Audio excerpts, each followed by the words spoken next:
രേണുസുതിയാണ്. അല്ല, KHDC ഫിറോസ് ഇക്ക അങ്ങനെ തന്നെ വിളിക്കാം. ആളൊരു കമന്റ് ഇട്ടല്ലോ, രേണുസുതിക്ക് കല്യാണം കഴിക്കാൻ ആഗ്രഹം ഉണ്ടെങ്കിൽ രേണുസുതി ആ വീട് ഇങ്ങ് തിരിച്ചു തരാൻ. അതെ ഫിറോസെ, ഇക്ക താൻ എന്റെ പേരിൽ വീട് എഴുതി തന്നിട്ടുണ്ടോ? താൻ ഇല്ലല്ലോ. എന്റെ മക്കളുടെ, അതായത് കൊല്ലം സുതിച്ചേട്ടന്റെ 2 ആൺമക്കളുടെ പേരിലാണ് വീട് എഴുതി കൊടുത്തത്. പിന്നെ ഞാൻ കല്യാണം കഴിച്ചാലും കല്യാണം കഴിച്ചില്ലെങ്കിലും തനിക്ക് എന്താണ്? തന്നെ ഞാൻ കെട്ടാൻ പറഞ്ഞു, അല്ലെ താൻ എന്നെ കെട്ടാൻ ഞാൻ പറഞ്ഞു? ഇല്ലല്ലോ. പിന്നെ തനിക്ക് എന്താണ് പ്രശ്നം? തന്റെ കമന്റ് ഞാൻ കണ്ടല്ലോ. ഞാൻ എന്തിനാണ് തനിക്ക് വീട് തിരിച്ചു തരുന്നത്? താൻ അർഹതപ്പെട്ടതെന്ന് പറഞ്ഞല്ലേ കൊല്ലം സുധിയുടെ 2 മക്കൾക്ക് കൊടുത്തത് വീട്. താൻ എന്റെ പേര് രേണുസുതിക്ക് ഒരു വീട് താൻ എഴുതി തന്നു? ഇല്ലല്ലോ. പിന്നെ എന്ത് കമന്റ് ആണോ താൻ ഇടുന്നത്? അതെ, ഞാൻ കല്യാണം കഴിച്ചാലും കല്യാണം കഴിച്ചില്ലല്ലോ, അത് എന്റെ പേഴ്സണൽ കാര്യമാണ്. അത് മറ്റുള്ളവർ ഇടപെടേണ്ട കാര്യമില്ല. കേട്ടല്ലോ? ഇതൊക്കെ കേൾക്കുന്നു. ഒരു സ്ഥലം തന്ന മനുഷ്യന്റെ വായിന്ന് കേൾക്കുന്നു, വീട് വെച്ചവരുടെ വായിന്ന് കേൾക്കുന്നു, അതിനകത്ത് കസാര മേടിച്ചോണ്ട് ചവിട്ടി മേടിച്ചോണ്ട് അവരുടെയൊക്കെ വായിന്ന് കേൾക്കുന്നു, നാട്ടുകാരുടെ വായിന്ന് കേൾക്കുന്നു. ഒന്നും ചെയ്യാത്ത നാട്ടുകാരുടെ വായിന്ന് കേൾക്കുന്നു. കേട്ട് മടുത്ത്. ഇതിലും ഭേദം വാടക വീട് തന്നെയായിരുന്നു. സത്യം പറഞ്ഞു, ഇതിലും ഭേദം അതാണ്. ഇനിയിപ്പം കല്യാണം കഴിക്കുന്നോടും വരെ രേണുസുതിക്ക് ആ വീട്ടിൽ താമസിക്കാവുള്ള എഗ്രിമെന്റ് ഒന്നും രേണുസുതി എങ്ങും എഴുതിയിട്ടില്ല. രേണുസുതിക്ക് ആരും വീട് എഴുതി തന്നില്ല. രേണുസുതിയുടെ പേരിൽ സത്യം പറഞ്ഞാൽ വീടുമില്ല, ഒന്നുമില്ല. ഞാൻ ആ കുഞ്ഞിന് വേണ്ടിയിട്ട് അവിടെ ഇത്ര നാണം കെട്ടിട്ട് ജീവിക്കുന്നതേ ഉള്ളൂ. ആ കുഞ്ഞിന് വേണ്ടിയിട്ട് മാത്രം. കുഞ്ഞെന്ന് പറഞ്ഞാൽ ഇളയ കുഞ്ഞിന് വേണ്ടി, മൂത്ത കുട്ടി വലിയ കുട്ടിയാണ്. അവൻ കൊല്ലത്താണ് നിൽക്കുന്നത്. ഇന്നലെ വീട്ടിലുണ്ടായിരുന്നത് പോയി. പക്ഷെ ആ കുഞ്ഞു കൊച്ചിനെ ഒറ്റയ്ക്ക് നിർത്താൻ പറ്റാത്തതുകൊണ്ട് മാത്രമാണ് ഞാനിവിടെ ആ വീട്ടിൽ നിൽക്കുന്നത്. ഇത്രയും കേട്ടു. സിനിമ ടെലിവിഷൻ കലാകാരനായിട്ടുള്ള കൊല്ലം സുധി, അദ്ദേഹത്തിന്റെ മരണത്തിന് പിന്നാലെ രേണു സുധിക്കും മക്കൾക്കുമായി നിർമ്മിച്ചു നൽകിയ ഒരു വീടാണ് ഇപ്പോൾ സമൂഹ മാധ്യമങ്ങളിലെ ഏറെ ചർച്ചാ വിഷയമായിട്ട് വീണ്ടും മാറിയിരിക്കുന്നത്. വീട് പണി പൂർത്തിയായിട്ട് 1 വർഷമാകുന്നതിന് മുൻപ് തന്നെ അവിടെയും ഇവിടെയുമായിട്ട് പൊളിഞ്ഞു വീഴാൻ തുടങ്ങിയെന്നുള്ള ആരോപണമാണ് രേണുവും പിതാവ് തങ്കച്ചനും ഉന്നയിക്കുന്നത്. ഇത് ഓൺലൈൻ മാധ്യമങ്ങളെ ഏറ്റുപിടിച്ചതോടെ വീട് നിർമ്മിച്ച് നൽകിയ KHDCയിലുള്ള ആ കൂട്ടായ്മയും വെട്ടിലായി എന്നോണം പറയാം. രേണുവിന്റെ കുടുംബത്തിനുള്ള വീട് നിർമ്മാണത്തിന് നേതൃത്വം നൽകിയ ഈ ഒരു ഫിറോസിനെതിരെ വലിയ വിമർശനവും ഉയർന്നു. വീടിന്റെ നിർമ്മാണത്തിലെ ഗുണനിലവാരം പുലർത്തിയില്ല എന്നുള്ള ആക്ഷേപമാണ് ഫിറോസിനെതിരെ ഉയരുന്നത്. എന്നാൽ ഈ ഒരു ആരോപണങ്ങളെ പ്രതിരോധിച്ചുകൊണ്ട് ഫിറോസും രംഗത്ത് വന്നു. അദ്ദേഹം പറയുന്നത് വെച്ചാൽ വളരെയധികം സാമ്പത്തിക ബുദ്ധിമുട്ടുകളൊക്കെ സഹിച്ചിട്ടാണ് ഈ ഒരു വീട് നിർമ്മാണം പൂർത്തിയാക്കിയത് എന്നാണ്. വീടിനുള്ളിലെ ചെറിയ പ്രശ്നങ്ങളാണ് രേണു തങ്കച്ചനും അതിനെ പെരുപ്പിച്ച് കാണിക്കുന്നതെന്നുമാണ് അദ്ദേഹം പറഞ്ഞത്.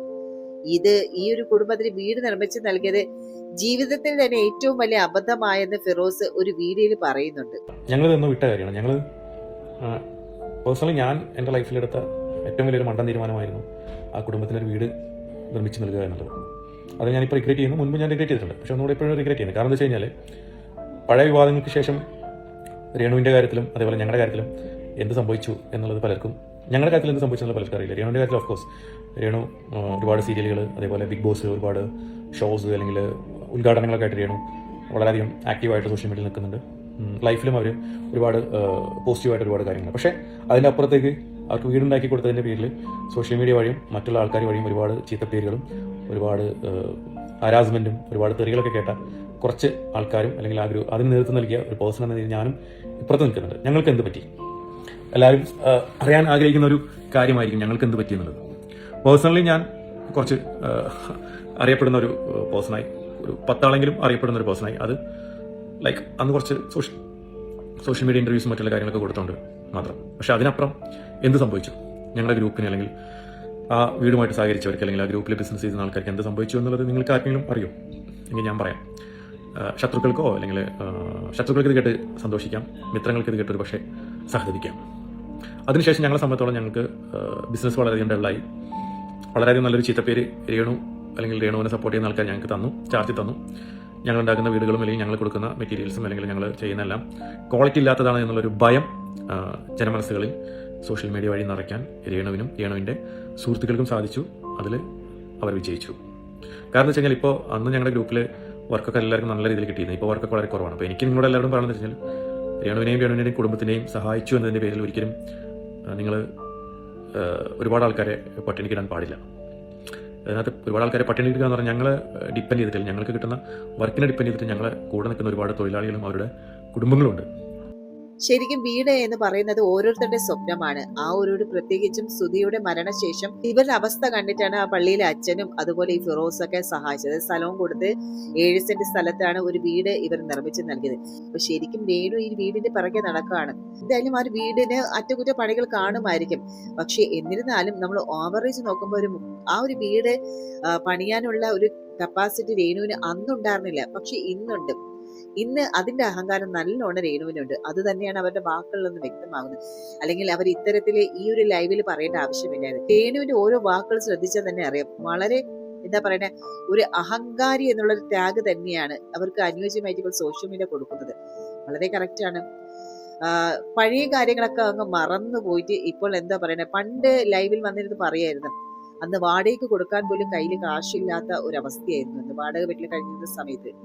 പക്ഷേ ഇപ്പോഴത്തെ അവരെ ഇന്റർവ്യൂ എടുത്ത് നോക്കുകയാണെങ്കിൽ പറയുന്നത് എന്താണ്, ഇന്ന് കയ്യിൽ കാശുണ്ട്, ദുബായിൽ വരെ ഫ്ലാറ്റ് വാങ്ങാനുള്ള സ്ഥിതിയുണ്ട്. രേണു അത്ര വലിയ സെലിബ്രിറ്റി ആണോ എന്ന് ചോദിച്ചാൽ അത്ര വലിയ സെലിബ്രിറ്റി ഒന്നും അല്ല. പക്ഷേ പഴയതിനേക്കാളും നല്ല രീതിയിൽ മെച്ചം വരുന്നുണ്ട്. ഇപ്പം പല രീതിയിലെ മാറ്റങ്ങൾ, അതായത് കാലത്തിനൊത്ത് കോലവും മാറണമല്ലോ എന്നുള്ള പഴഞ്ചൊല്ല് രേണുവില് കറക്റ്റ് ആയിട്ടിരിക്കുകയാണ്. 2 മണിക്കൂറിന് 10,000 രൂപ വരില്ല എന്ന് പറയുന്ന വ്യക്തിക്ക് ഇനി മുന്നോട്ടുള്ള ലൈഫിൽ എന്തൊക്കെ പ്രതിസന്ധി നേരിടാൻ പറ്റുന്ന എനിക്ക് അറിയില്ല. പക്ഷെ സെലിബ്രിറ്റി ചാട ആകാം, പക്ഷെ നമ്മളെ പോലുള്ള ആൾക്കാരോട് ചാട കാണിച്ചു കഴിഞ്ഞാല് ഇനോഗ്രേഷൻ കാര്യങ്ങളൊക്കെ ഫുൾ റോമിംഗ് ആയില്ലേ. അത് ബിഗ് ബോസ് കാരണം. ഇപ്പൊ എങ്ങനെ ഇനോഗ്രേഷനൊക്കെ എങ്ങനെയാ ചാർജ് ചെയ്യുന്നത്? അത് ഞാൻ പറയത്തില്ല, അതെന്റെ മാനേജറുമായിട്ടാണ് സംസാരിക്കുന്നത്. 500 രൂപയ്ക്ക് വേണ്ടി തെണ്ടിയിട്ടുണ്ട്. എന്റെ കയ്യിൽ എന്തായാലും 500 രൂപയ്ക്ക് തെണ്ടിയ അന്നത്തെ ഞാൻ ഇന്ന് കോടികളൊന്നും ഇല്ല കൊണ്ട് എങ്കിൽ പോലും ഉണ്ട് എന്ന് പറയാ. പുള്ളിക്കാരി ദുബായും അവിടെ ഇവിടെയൊക്കെയുള്ള ഉദ്ഘാടനവും മറ്റു കാര്യങ്ങളൊക്കെ ആണ്. പിന്നെ പ്രത്യേകിച്ച് പറയുന്ന വെച്ചാൽ അവരുടെ സംസാരത്തിന്റെ രീതി തന്നെ ആകെ മാറി. ബിഗ് ബോസിൽ നിന്ന് ഇറങ്ങിയതിനു ശേഷം ഒരു സെലിബ്രിറ്റി എന്ന നിലയിലാണ് അവര് വലിയ തിരക്കിൽ തന്നെയാണ് ഇപ്പോൾ. നിരവധി ഓൺലൈൻ മാധ്യമങ്ങൾക്കും ഇന്റർവ്യൂസും അതുപോലെ രേണു നൽകുന്നുണ്ട്. പല ഇന്റർവ്യൂസിലും രേണുവിന്റെ വിവാഹത്തെക്കുറിച്ച് ചോദ്യങ്ങളും ഉയർന്നിട്ടുണ്ട്. ആ വിവാഹത്തെക്കുറിച്ചും രേണു പ്രതികരിച്ചിരുന്നു. അതായത് അവരുടെ ചില വാക്കുകൾ കേൾക്കുമ്പോൾ അവരിപ്പോ വിവാഹം കഴിക്കുമെന്നുള്ള ഒരു മെന്റാലിറ്റിയിലാണ്. പക്ഷേ ഇതൊക്കെ ചുമ്മാ ഉടായ്പാണ്. ഒരു വിവാഹവും അവർ കഴിക്കുന്നില്ല. ഇതിപ്പോ ഒന്ന് ചർച്ച, ഒരു സെൻസേഷണൽ വാർത്തയാക്കാൻ വേണ്ടിയിട്ട് മാരേജ് എന്നുള്ള ഒരു വിഷയം ഈ ഒരു ഓൺലൈൻ മാധ്യമങ്ങൾക്ക് മുന്നിൽ ഇട്ടുകൊടുക്കുന്നതാണ്. അതും കറക്റ്റ് ആയിട്ടുള്ള ഒരു മറുപടി തരുന്നില്ലേ? നമുക്കറിയാം ഇവർ ബിഗ് ബോസിന് പോകുന്നതിന് മുന്നേ ഇവരുടെ പല വീഡിയോസും അതുപോലെ റീൽസും പല നെഗറ്റീവ് ക്യാപ്ഷൻസ് ഒക്കെ വെച്ചിട്ടുള്ള ഇവർ തന്നെ ഇടുന്ന പോസ്റ്റ് ചെയ്യുന്ന കാര്യങ്ങളൊക്കെ ഭയങ്കര വൈറലായിരുന്നു.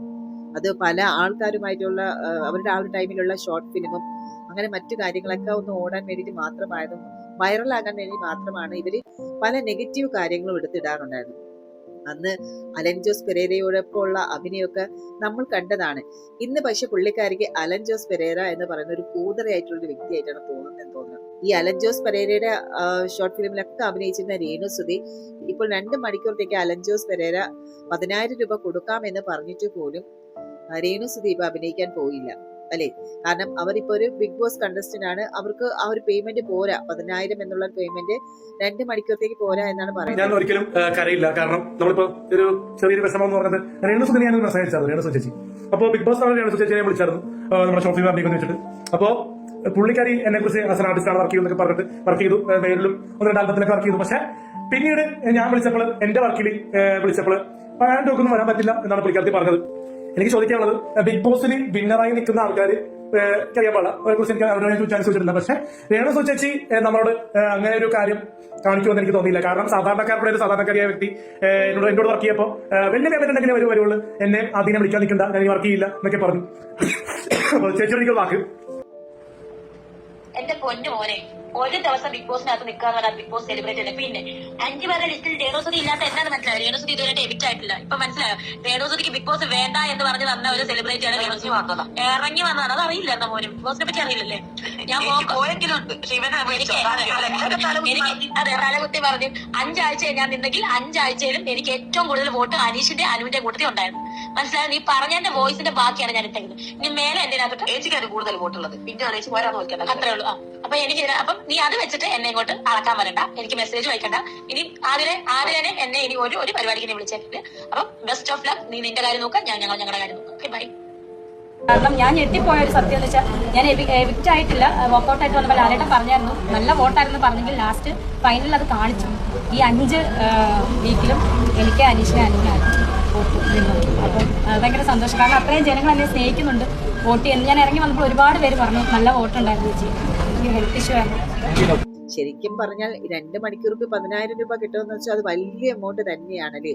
അപ്പൊ ആ ഒരു എമൗണ്ട് പോരാ എന്ന് പറയുന്നത് അത് മറ്റൊന്നുമല്ല, അത് പുള്ളിക്കാരത്തി അങ്ങ് അവോയ്ഡ് ചെയ്തതാണ്. കാരണം ഇപ്പം പുള്ളിക്കാരിക്ക് തോന്നുന്നുണ്ടല്ലേ അലൻ ജോസ് പെരേര എന്ന് പറയുന്നത് വലിയ നല്ലൊരു ഇമേജ് ഉള്ള വ്യക്തിയൊന്നും അല്ല. പക്ഷെ പണ്ട് പുള്ളിക്കാരിക്ക് അങ്ങനെ അല്ലാന്ന്. എന്തായാലും അതവരുടെ കാര്യങ്ങൾ നമുക്ക് അതിനെ കുറിച്ച് ചെയ്യാം. കാരണം അലൻ ജോസ് പെരേര കഴിഞ്ഞ ദിവസം ഒരു ലൈവിൽ വന്നിട്ടുണ്ടായിരുന്നു രേണു സുധീനെ കുറിച്ച് പറഞ്ഞിട്ട്. പിന്നെ ഈ ഒരു അലൻ ജോസിനെ കുറിച്ച് നല്ലൊരു അഭിപ്രായമല്ല നമ്മുടെ സോഷ്യൽ മീഡിയയിൽ ഉള്ളത്. അതുകൊണ്ട് തന്നെ ആളുകൾ അത് വലിയ രീതിയിൽ മുഖവിലേക്ക് എടുത്തിട്ടില്ല. പക്ഷെ രേണു സുധി പണ്ടത്തെ രേണു സുധി അല്ല എന്നുള്ള കാര്യം നമ്മൾ മനസ്സിലാക്കണം. പഴയ കാര്യങ്ങളെല്ലാം മറന്നിട്ടാണ് രേണു ഇപ്പോൾ ഇവിടെ നിന്ന് എന്താ പറയുക പല കാര്യങ്ങളും ഇപ്പോൾ ചെയ്യുന്നത്. ഇപ്പോഴത്തെ അവരുടെ റീൽസ് വീഡിയോ ആയാലും ഇന്റർവ്യൂസ് കണ്ടാലും ശരിക്കും സാധാരണ ആളുകൾക്ക് പോലും തോന്നുമ്പോൾ ഒരു അഹങ്കാരത്തിന്റെ ധ്വനി ഉണ്ട്. അവരുടെ വീഡിയോസ് ഒക്കെ എടുത്ത് വീക്ഷിച്ച് തന്നെ അറിയാം. പക്ഷേ അവരിപ്പോ അഹങ്കരിക്കുന്ന എനിക്ക് തോന്നുന്നു ബിഗ് ബോസിൽ നിന്ന് ഇറങ്ങിയതിന്റെ ആ ഒരു ഫെയിമിലാണ്. ബിഗ് ബോസിൽ നിന്ന് ഇറങ്ങിയെന്ന് പറഞ്ഞിട്ട് അത്രയ്ക്ക് വലിയ ഫെയിം ഒന്നും കുറച്ച് ദിവസം കാണും, പക്ഷെ അധികം നാളൊന്നും നീണ്ടു പോകില്ല. നമുക്കറിയാലോ ഒരു കാലത്ത് ഈ സീസൺ 7 ഇപ്പൊ കഴിഞ്ഞിരിക്കുന്നത്. സീസൺ 6 വരെയുള്ള കണ്ടസ്റ്റന്റിൽ എത്ര പേരെയാണ് നമുക്ക് ഇപ്പോഴും ഓർമ്മിക്കാൻ പറ്റുന്നത്? പേളിമാണിയൊക്കെ നമ്മൾ അവര് യൂട്യൂബ് വീഡിയോ ചെയ്യുന്നത് കൊണ്ടാണ് അവരെയൊക്കെ നമ്മൾ കൂടുതൽ ഓർമ്മിക്കുന്നത്. അതുപോലെ മണിക്കുട്ടനെ കുറിച്ച് എന്തെങ്കിലും അറിവുണ്ടോ? പിന്നെ റോബിൻ രാധാകൃഷ്ണൻ ഭയങ്കര തരംഗമായിരുന്ന ഒരു വ്യക്തിയാണ്. ഇപ്പൊ റോബിനെ കുറിച്ച് പറയുകയാണെങ്കിൽ പണ്ടത്തെ പോലെ ആ ഫെയിം ഒന്നും ഇപ്പൊ പുള്ളിക്കാരനെ കുറിച്ച് അങ്ങനെ അധികം വന്ന് ഓൺലൈൻ വീഡിയോസിലൊന്നും കാണാറില്ല. അത്രയേ ഉള്ളൂ. ഈ ഒരു ബിഗ് ബോസ് സീസൺ ആകുമ്പോഴത്തേക്ക് ഒരു 3-4 മാസം മാത്രമേ ഈ ഒരു കാര്യം നിലനിൽക്കുകയുള്ളൂ. രേണുവിന്റെ തിരക്ക് കണ്ടാൽ തോന്നുന്നത് നമ്മുടെ ബിഗ് ബോസ് വിന്നർ ആയിട്ടുള്ള അനുമോളിനേക്കാളും ഭയങ്കര തിരക്കിലും ഫെയിമിലുമാണ്, അതിനേക്കാളും പവറാണ് എന്നുള്ള രീതിയിലാണ്. ബിഗ് ബോസ് സീസണിന്റെ ഗ്രാൻഡ് ഫിനാലയുടെ അന്ന് തന്നെ നമ്മൾ ശ്രദ്ധിച്ചിട്ടുണ്ടാവും രേണു സുധി വസീകര പാട്ടൊക്കെ പാടിയത്. പുള്ളിക്കാരത്തി ശരിക്കും അത് വൈറലാകാൻ വേണ്ടിയിട്ട് മാത്രമാണ് ആ ഒരു പാട്ട് പാടിയത്. പുള്ളിക്കാരൻ നല്ല പാടും കേട്ടോ, അതിനെ നമ്മൾ പറയുന്നത് നന്നായിട്ട് പാടുകയൊക്കെ ചെയ്യും. നല്ല കുഴപ്പമൊന്നുമില്ല, അതായത് അധികം കുറ്റോ തെറ്റൊന്നും പറയാൻ പറ്റില്ല, നന്നായിട്ട് പാടുന്ന ഒരു വ്യക്തിയാണ്, നമുക്ക് നേരത്തെ അറിയാമായിരുന്നു. പക്ഷെ അന്ന് പുള്ളിക്കാരത്തി വസീകര പാട്ട് പാടി. ശരിക്കും പറഞ്ഞാൽ ആ ഒരു ടൈമില് അനുമോളും അനീഷും ഈ ഒരു 2 താരങ്ങളെ കുറിച്ചായിരുന്നു ഓൺലൈൻ മീഡിയസിൽ ഏറ്റവും കൂടുതൽ ചർച്ച ചെയ്യുന്നത്. രേണു സുധീനൊന്നും അങ്ങനെ വലിയ രീതിയിൽ അത് ആരും അധികം ചർച്ചാ വിഷയമാക്കിയില്ല. അതുകൊണ്ട് തന്നെ പുള്ളിക്കാരി അവിടെ നിന്ന് ഈ ഒരു എയർപോർട്ടിലൊക്കെ വരുന്ന ടൈമിലൊക്കെ തന്നെ അനുമോൾ കപ്പ് തൂക്കി, രേണു സുധി വസീകര തൂക്കി എന്നൊക്കെ പറഞ്ഞ് ഭയങ്കര രീതിയിൽ അത് വൈറലാകാൻ വേണ്ടിയിട്ട് പല കോപ്രായങ്ങളും കാണിച്ചു കൂട്ടി. പക്ഷെ ഒരു കാര്യവും നടന്നില്ല, ഒന്നും നടന്നില്ല. പുള്ളിക്കാരി വിചാരിച്ചതുപോലെ ഒന്നും അത്ര ഫെയിം ആവാൻ പറ്റിയില്ല. അതിനുശേഷമാണ് മറ്റേ ഒരു കാട്ടുമങ്ക എന്ന് പറയുന്ന ഒരു ഷോർട്ട് ഫിലിമിലൊക്കെ അഭിനയിക്കാൻ പോയിട്ടും അതിലും കുറെ കാര്യങ്ങളൊക്കെ എറിയാൻ നോക്കി, പക്ഷെ ഒന്നും നടന്നില്ല. പുള്ളിക്കാരിയാണെങ്കിൽ രാവിലെ നടന്ന് വീട്ടിൽ നിന്ന് ഇറങ്ങുമ്പോൾ തന്നെ ഈ ഒരു മാധ്യമങ്ങളെ ഫോൺ വിളിച്ചിട്ട് ഞാൻ ഇന്ന സ്ഥലത്തുണ്ടെന്ന് പറഞ്ഞിട്ടായിരിക്കും ഇറങ്ങുന്നത്. അല്ലെങ്കിൽ പിന്നെ ഈ മാധ്യമങ്ങളൊക്കെ ഇവർ പോകുന്നിടത്തൊക്കെ എല്ലാം പോകുന്നത് എങ്ങനെയാണ്? പുള്ളിക്കാരി ഇടയ്ക്ക് പറയുന്നുണ്ട് എനിക്ക് PR പണിയൊന്നുമില്ല, PR കൊടുക്കാൻ എനിക്ക് പൈസയൊന്നും ഇല്ല എന്ന് പറയും. പക്ഷെ അത് തെറ്റല്ലേ? കാരണം രേണു സുധിന്റെ PR എന്ന് പറയുന്നത് ഇവരൊക്കെ തന്നെയാണ്, ഈ ഒരു മാധ്യമങ്ങൾ തന്നെയാണ്, അല്ലാതെ വേറെ ആരുമല്ല. അതുകൊണ്ടൊക്കെ തന്നെയാണ് പല സ്ഥലത്ത് പോകുമ്പോൾ ഈ ഓൺലൈൻ മീഡിയാസിനൊക്കെ ഫോൺ വിളിച്ച് വരുത്തി ഇന്ന സ്ഥലത്ത് എനിക്ക് ഷൂട്ടിംഗ് ഉണ്ടെന്ന് പറയുമ്പോൾ കൃത്യസമയത്ത് അവർ എത്തിയിട്ട് ആ ഒരു ബൈറ്റ്സ് എടുക്കുന്നതൊക്കെ തന്നെയാണ്. എന്നാലും ഈ വീടിനെ പറ്റിയുള്ള ചർച്ചാംശം വീണ്ടും ഇറങ്ങിയിരിക്കും. അതായത് കഴിഞ്ഞ ദിവസം ഓൺലൈൻ മീഡിയയ്ക്ക് മുന്നിൽ നമ്മുടെ രേണു സുധി കല്യാണത്തെ കുറിച്ച് പറഞ്ഞിട്ടുണ്ടായിരുന്നു കേട്ടോ.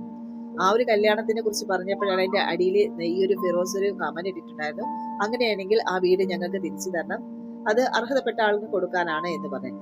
ശരിക്കും പറഞ്ഞാൽ ഫിറോസ് അങ്ങനെ ഒരു കമന്റ് ഇട്ടത് അത് ശരിയല്ല എന്ന് തോന്നി. കാരണം ഒരാൾക്കൊരു സഹായം ചെയ്തു കൊടുത്തിട്ട് അവരത് എന്തോ ചെയ്യട്ടെ, അത് അവരുടെ പേഴ്സണൽ കാര്യമല്ലേ, അവരുടെ വ്യക്തിഗത കാര്യങ്ങളിലൊക്കെ നമ്മൾ ഇടപെടേണ്ട ആവശ്യമില്ല. വീട് കൊടുത്തു കഴിഞ്ഞു, ഇനി അതിനെക്കുറിച്ച് ഒന്നും നമ്മൾ സംസാരിക്കേണ്ട ആവശ്യമില്ല. അവര് ഇപ്പൊ നന്ദികേടായിട്ട് പല കാര്യങ്ങൾ പറയുന്നുണ്ടെങ്കിൽ അത് പറഞ്ഞോട്ടെ, അത് അവരുടെ എന്താ പറയുന്നത് അവരുടെ ആറ്റിറ്റ്യൂഡ്, അല്ലെങ്കിൽ അവർ അങ്ങനെ ഒരു വ്യക്തി ആയതുകൊണ്ട് തന്നെയാണ് അവർ അങ്ങനെയൊക്കെ സംസാരിക്കുന്നത്. പക്ഷെ അതിനെ പിന്നാലെ ചെന്നിരുന്നിട്ട് ഇതുപോലെ എന്താ പറയുക ഇനി കല്യാണം കഴിക്കുകയാണെങ്കിൽ ആ വീട് തിരിച്ചു തരൂ എന്ന് പറയുന്നത് അത് മോശമായിട്ടുള്ളൊരു കാര്യമാണ്. അതുകൊണ്ട് തന്നെ സോഷ്യൽ മീഡിയയിൽ ഇതിനെക്കുറിച്ച് എന്താ പറയുക ഫിറോസിനെതിരെ വലിയ രീതിയിൽ വിമർശനം ഉണ്ടായിരുന്നു. ശരിക്കും രേണു സുധി അവിടെ ഒരു ഇതിട്ടതാണ് കല്യാണത്തിന്റെ കാര്യം വിഷയം. പുള്ളിക്കാരത്തി കല്യാണം ഒന്നും കഴിക്കാൻ പോകുന്നില്ല, അല്ലെങ്കിൽ വേറെ ആരും നോക്കി വെച്ചിട്ടുണ്ട് എന്നുള്ള രീതിയിൽ ഇതിപ്പോ റീച്ച് ആകാനുള്ള ഒരു മാർഗമാണ്, അത്രയേ ഉള്ളൂ. എങ്ങനെയെങ്കിലും നെഗറ്റീവ് റീച്ചിലൂടെ ആണെങ്കിൽ പോലും അത് എന്താ പറയുക ട്രെൻഡിങ്ങിൽ എത്തുക എന്നുള്ള ഒരൊറ്റ ലക്ഷ്യം മാത്രമേ രേണു സുധി എന്ന വ്യക്തിക്ക് ഇപ്പൊ കാണുന്നുള്ളൂ കേട്ടോ. കാരണം അവർ അതുമാതിരിയാണ് ഇപ്പൊ കാണിക്കുന്ന കോപ്രായങ്ങളെല്ലാം. ഒരുപാട് പേര് അവർക്ക് സപ്പോർട്ട് ചെയ്യാൻ കാണുന്നുണ്ടെങ്കിലും അതിലെ എന്താ പറയുക ഒരു 25% പേരെ സപ്പോർട്ട് ചെയ്യാനേ ഉള്ളൂ. ബാക്കി 75% ആൾക്കാരും ഇപ്പോൾ രേണു സുധി എന്ന വ്യക്തിയെ വിമർശിക്കുകയാണ്. ഈ ഒരു വിഷയത്തിൽ രേണുവിനെതിരെയും ഫിറോസിനെതിരെയും വലിയ വിമർശനം തന്നെ ഉയർന്നു. രേണു വന്ന വഴി മറക്കരുതെന്നും അർഹതയില്ലാത്തവർക്കാണ് വീട് നിർമ്മിച്ച് നൽകിയതെന്നൊക്കെ ഫിറോസിനെ പിന്തുണയ്ക്കുന്നവർ പറയുന്നത്. എന്നാൽ സഹായം ചെയ്തു എന്ന് കരുതി ആ വ്യക്തി ജീവിതകാലം മുഴുവനും അടിമയായിട്ട് കഴിയേണ്ട കാര്യമില്ല എന്നും ഫിറോസിന്റെ പ്രതികരണങ്ങൾ അതിന് കടന്നുപോയി എന്നൊക്കെയുള്ള പ്രതികരണവുമുണ്ട്. ഒരു ഫെയിം എന്ന് പറയുന്നത് അധികം നാളൊന്നും പിടിച്ചു നിൽക്കാൻ പറ്റില്ല. പഴയ പടിയിലോട്ട് ആവാതെ ഇപ്പോൾ അഹങ്കാരമാണ്. ഇപ്പോൾ കയ്യിൽ കാശുണ്ട്, എന്തും ചെയ്യാമെന്നുള്ള അഹങ്കാരമാണ്. വഴിയൊക്കെ മറന്നുപോയാണ് ഇപ്പൊ രേണുവിന്റെ ആറ്റിറ്റ്യൂഡ് എന്ന് പറയുന്നത്. പണ്ടത്തെ രേണുവിന്റെ വീഡിയോസ് ഒക്കെ എടുത്ത് നോക്കുമ്പോൾ അറിയാൻ പറ്റും പണ്ടത്തെ രേണുവേ അല്ല ഇപ്പം സ്വരത്തിലും എന്താ പറയണേ മൊത്തത്തിലും മാറിയിരിക്കുകയാണ്.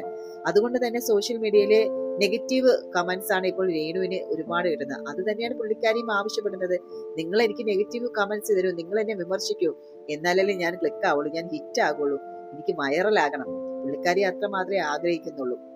ഏതായാലും ഈ ഒരു ഫെയിം എത്ര കാലം വരെ ഉണ്ടാകും എന്നുള്ളത് കണ്ടു തന്നെ അറിയണം. ഇനി ഈ കാര്യത്തിൽ രേണു ആണോ ശരി, അതോ ഫിറോസ് ആണോ ശരി, അല്ലെങ്കിൽ ഇരുവരും അവരുടെ വശത്ത് നിന്നുള്ള സത്യം സംസാരിക്കുകയാണോ? നിങ്ങളുടെ അഭിപ്രായം എന്താണെന്നുള്ളത് കമന്റിൽ എഴുതുക. ഈ വീഡിയോ നിങ്ങൾക്ക് ഇഷ്ടമായെങ്കിൽ ലൈക്ക് ചെയ്യാനും കൂടുതൽ ഇത്തരത്തിലുള്ള വിശകലനങ്ങൾക്ക് ചാനൽ സബ്സ്ക്രൈബ് ചെയ്യാനും മറക്കരുത്.